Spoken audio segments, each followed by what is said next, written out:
selamat datang lagi nih di Deep Dive kita kali ini. Halo. Sumber yang Anda bagikan ini, idenya lumayan, cukup menantang. Gimana kalau kita pasang harga produk atau layanan itu, jauh lebih tinggi? Betul. Fokusnya bukan lagi hitung-hitungan biaya produksi, tapi lebih ke nilai yang dirasakan pelanggan. Nilai yang dirasakan ya? Iya, dan ini bukan soal trik atau apa, tapi beneran strategi buat ciptain nilai yang sesungguhnya. Oke. Nah, misi kita hari ini nih, kita mau bongkar perubahan mindset yang perlu, terus kenapa juga harga premium ini kok bisa jadi bagus buat bisnis Anda sama pelanggan Anda juga? Oke, mari kita langsung aja ya. Yuk. Jadi, ide intinya itu, lupakan deh harga wajar yang hitungannya biaya plus untung dikit gitu. Ya, yang cost plus itu ya? Nah, itu dia. Sumber ini dorong kita buat berani pasang harga ya jauh lebih tinggi. Kenapa? Gitu. Nah, alasannya, margin yang lebih tebal itu kan bukan cuma soal untung gede aja. Oke. Tapi, itu jadi kayak bahan bakar buat inovasi, buat kualitas layanan yang, ya ampun, yang benar-benar top gitu. Sekaligus bangun posisi premium di pasar. Jadi lebih leluasa gitu ya, secara finansial. Banget. Ini soal kebebasan finansial buat benar-benar berkembang, bukan cuma bertahan. Oke. Dan ini bukan cuma teori loh. Kita lihat aja deh, banyak industri sukses kayak software, farmasi, atau konsultan, produk digital gitu. Mereka itu hidupnya justru dari jarak yang, signifikan banget antara biaya produksi, yang kadang rendah ya, sama harga jualnya. Oh gitu ya, jadi mereka jualnya bukan barangnya, tapi... Nilainya. Itu dia. Mereka jual solusi, keahlian, hasil nyata. Sumber ini malah nyebut aturan kasar 100 kali lipat. 100 kali lipat, maksudnya gimana tuh? Ya, harga bisa aja 100 kali biaya produksinya. Kalau nilai transformasinya buat pelanggan emang segede itu, pelanggan itu bayar buat hasil, buat perubahan yang mereka dapatin. Wah, menarik banget. Nah, ini ada contoh bagus dari sumbernya. Ada bisnis fotografi. Oke. Awalnya mereka pasang harga standar aja, ya kayak yang lain lah. Saingannya ketat, untungnya tipis. Biasa itu ya. Terus mereka nekat naikin harga sampai 5 kali lipat. Wow, 5 kali. Gila juga ya kedengarannya. Iya kan? Tapi hasilnya, ini yang bikin kaget. Profitnya meroket. Arus kasnya jauh lebih sehat. Terus, waktu kerja per klien jadi lebih sedikit. Jadi bisa lebih fokus ke kualitas ya? Nah, itu dia. Fokus ke kualitas. Dan yang paling penting nih, ini kuncinya. Pelanggan mereka justru dilaporkan lebih puas. Loh, kok bisa gitu? Ternyata harga premium itu kayak nyaring klien.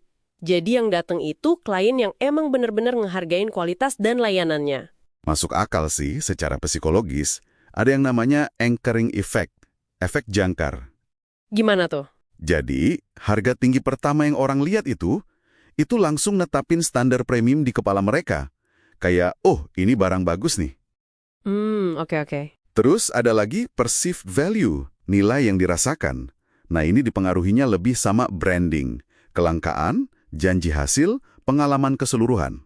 Oh, jadi bukan cuma soal barangnya apa gitu ya? Iya, faktor-faktor itu seringkali jauh lebih penting daripada biaya bikinnya berapa. Jangan lupain juga aspek status atau prestis. Orang kadang rela bayar mahal buat itu. Iya sih, bener juga. Tapi ya nggak gampang kan naikin harga drastis gitu. Sumber ini juga bahas soal hambatan mentalnya ya, yang mungkin Anda rasain juga. Betul. Kayak ngerasa nggak etis gitu, atau khawatir pelanggan pada kabur, nggak mampu bayar. Atau malah ngerasa, aduh produk gue belum sehebat itu kali ya. Takut kalah saing sama yang murah meriah gitu kan. Nah, iya itu dilema umum banget. Kuncinya itu ada di reframe, mengubah cara pandang kita. Reframe gimana maksudnya? Fokusnya jangan di transaksinya, tapi di transformasi yang Anda berikan ke pelanggan. Coba dihitung, nilai nyata atau ROI yang pelanggan dapat dari Anda itu berapa sih? Oh, jadi dilihat dari sisi pelanggan ya, untungnya apa? Betul. Pahami keunikan Anda di mana. Apa yang bikin Anda beda? Oke. Terus gimana cara praktisnya buat nerapin ini? Ada langkah-langkahnya nggak? Ada. Sumber KIS mengasih beberapa saran nih. Pertama, value first thinking. Jadi pikirin dulu nilai apa sih yang sebenarnya Anda tawarin, masalah spesifik apa yang Anda bantu selesaikan. Fokus ke nilai dulu ya, oke. Terus? Kedua, Outcome-based pricing. Coba kaitkan harga sama hasil yang didapat pelanggan. Misalnya, waktu yang mereka hemat, atau uang yang mereka hasilkan, atau masalah yang jadi beres gara-gara Anda. Jadi, bukan bayar per jam atau per produk gitu aja, tapi bayar untuk hasil akhirnya. Menarik nih, bayar untuk hasil. Oke, yang ketiga. Ketiga, premium positioning strategy. Ini soal gimana Anda memposisikan diri. Bangun citra sebagai ahli yang bisa nyelesain masalah rumit, bukan sekedar, ya penyedia jasa biasa gitu. Jadi kelihatan lebih eksklusif dan ahli gitu ya. Tepat sekali. Nah, jadi kesimpulannya apa nih buat teman-teman yang dengerin? Coba deh perhatiin sinyal-sinyal ini di bisnis Anda. Pernah ngerasa nggak sih, kayaknya sibuk terus tapi kok profitnya segitu-gitu aja? Atau punya banyak pelanggan tapi arus kas malah seret? Atau... Pelanggan gampang banget pindah kalau ada yang nawarin lebih murah dikit aja? Iya ya. Atau malah pelanggan sering ngeluh minta diskon mulu atau minta tambahan ini itu gratis? Iya. Nah, ini bisa jadi tanda loh kalau Anda mungkin menetapkan harga terlalu rendah. Mungkin udah saatnya mikirin ulang strategi harga berbasis nilai ini. Betul banget. Intinya sih, ini soal pergeseran cara mikir yang mendasar ya. Dari yang tadinya cost plus, biaya tambah untung, jadi ke value based. Basisnya nilai buat pelanggan. Oke. Kuncinya ada di kemampuan Anda buat paham nilai itu apa, terus ngomonginnya gimana biar orang ngerti, dan ya punya keberanian buat pasang harga yang sepadan sama transformasi yang Anda kasih. Benar. Ingat ya, harga itu bukan cuma soal angka di label. Itu ikut nentuin loh tipe pelanggan kayak apa yang bakal datang ke Anda. Yeah. Terus kualitas bisnis Anda jadinya gimana dan seberapa lama bisnis Anda bisa bertahan. Emang sih butuh keberanian buat nggak cuma ikut-ikutan harga pasar. Tapi fokus ke nilai itu seringkali jadi solusi menang-menang buat semua pihak. Setuju banget. Nah, sumber ini kan banyak ngomongin soal naikin harga secara angka ya, secara finansial. Tapi mungkin sebagai penutup nih, coba deh renungkan ini buat Anda sendiri. Apa ya satu hal non-moneter yang bisa Anda lakuin buat ningkatin nilai yang dirasakan orang terhadap apa yang Anda tawarkan? Secara signifikan gitu, bahkan sebelum Anda kepikiran buat mubah angka harganya sama sekali. Pertanyaan bagus tuh buat dipikirin. Oke, yuk kita langsung mulai aja deep dive kali ini ya. Kita bakal fokus nih ke catatan Anda soal persamaan nilai dari Alex Hormozi. Tujuannya, ya kita mau bongkar formulanya biar benar-benar ngerti gimana sih nilai itu dirasain dan gimana kita bisa ngaturnya lebih strategis gitu. Siap? Mari kita bedah bareng-bareng. Siap. Dan bener banget, intinya tuh di situ. Nilai itu bukan soal angka pasti, tapi lebih ke gimana orang merasa. Catatan Anda soal Hormozi ini kayak ngasih kita peta lah ya buat mahamin persepsi itu. Ini bukan cuma teori, tapi alat yang praktis banget. Setuju, alat praktis. Formulanya sendiri kalau dilihat di catatan Anda, lumayan jelas ya. Nilai sama dengan hasil impian dikali kemungkinan tercapai, terus dibagi penundaan waktu dikali usaha dan pengorbanan. Intinya kan naikin yang atas, tekan yang bawah.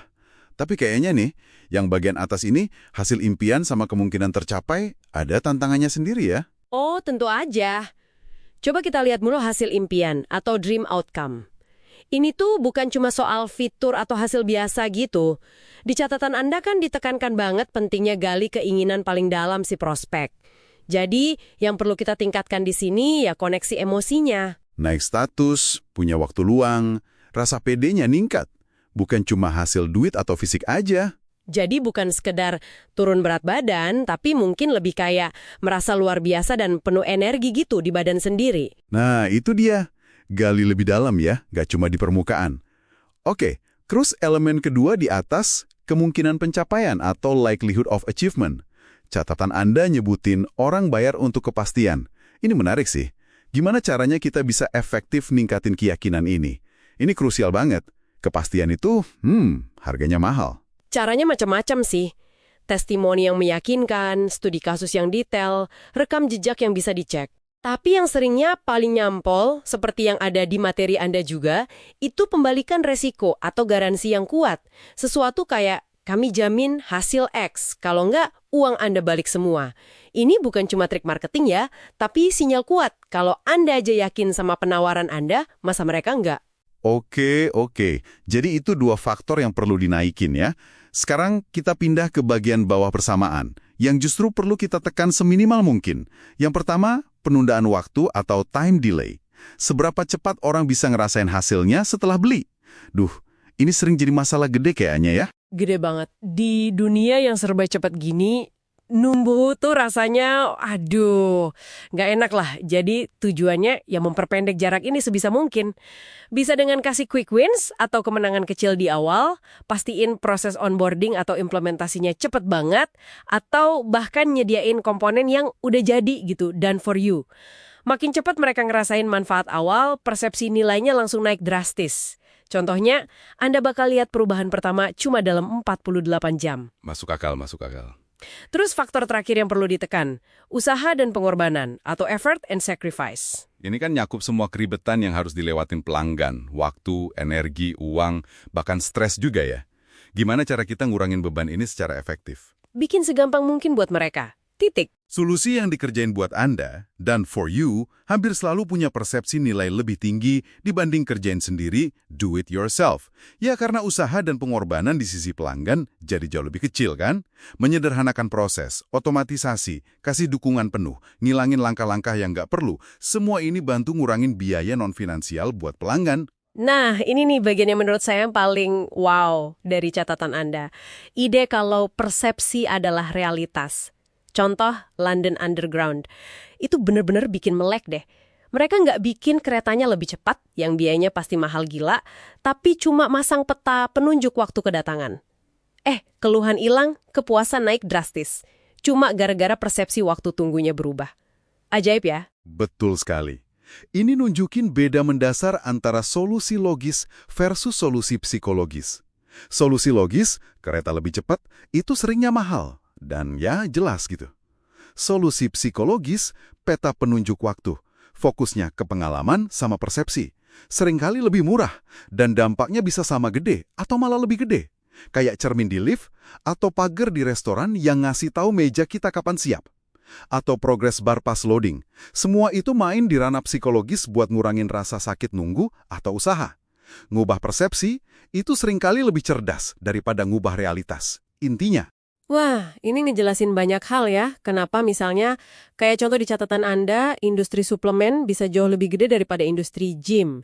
Padahal kalau dipikir secara objektif, gym mungkin nawarin hasil jangka panjang yang lebih baik ya kan? Tapi suplemen itu dipersepsikan jauh lebih gampang, usaha rendah, dan mungkin lebih cepat. Penundaan waktu rendah. Atau contoh lain, Xanax vs meditasi. Persepsi gampang dan cepat itu yang menang. Jadi persamaan nilai ini intinya semacam kerangka buat merekayasa persepsi itu secara sadar gitu ya. tepatnya, ini kayak kacamata buat ngeliat penawaran Anda dari sudut pandang pelanggan. Gimana mereka nimbang-nimbang hasil impian sama kemungkinan tercapai dibandingin sama penundaan waktu dan usaha dan pengorbanan. Fokusnya jadi geser nih, dari apa yang Anda pikir bernilai, jadi apa yang mereka rasakan bernilai. Kayak kutipan penutup di catatan Anda tuh. Tujuannya bukan jadi yang termurah, tapi jadi yang paling bernilai. Penting banget itu. Baiklah, itu tadi penjelajahan kita ke dalam persamaan nilai Alex Hormozi berdasarkan catatan yang udah Anda kumpulin. Semoga ini ngasih kerangka berpikir yang berguna ya buat Anda. Nah, sebagai penutup nih, mungkin ada satu hal yang bisa Anda renungin lebih dalam lagi dari obrolan kita barusan. Mengingat betapa kuatnya pengaruh persepsi ini, coba deh Anda pikirin. Satu aja perubahan kecil yang sifatnya psikologis, bukan substansial, yang bisa Anda terapin ke cara Anda nyajiin sesuatu. Entah itu ide, proyek, produk, bahkan diri Anda sendiri. Perubahan apa yang bisa secara drastis ngubah persepsi nilainya di mata orang lain tanpa perlu ngubah inti materinya? Apa ya cermin di lift versi Anda? Nah, coba direnungkan.